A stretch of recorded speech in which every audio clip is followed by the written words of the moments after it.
On va regarder tout de suite une coupe de l'œil pour vous rappeler un petit peu les différentes structures qui existent. D'abord, de l'extérieur vers la profondeur, on rencontre une partie bombée qui est la cornée, une membrane qui protège l'œil. La partie colorée de votre œil, ça vous savez, c'est l'iris. Et la pupille, c'est le petit trou noir à travers lequel va passer la lumière pour pouvoir arriver jusqu'à la rétine. Là, ici, on a le cristallin qui concentre les rayons lumineux comme une lentille. Tout cet espace que vous voyez là est rempli par un liquide, on appelle ça le corps vitré, ça permet entre autres de maintenir la forme sphérique de l'œil. Et tout au fond, on a la rétine qui est tapissée de cellules de la vision capables de capter la lumière. On va regarder ça de plus près, on appelle ces cellules des photorécepteurs.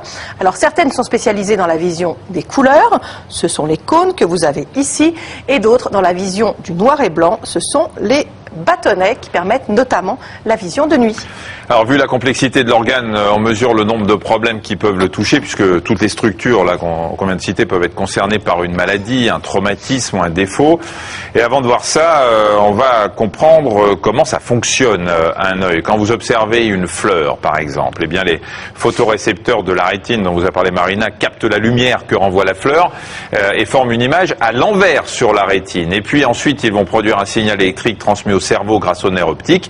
Le cerveau, lui, va interpréter le message et va reproduire, et heureusement, l'image à l'endroit, sinon on verrait tout à l'envers.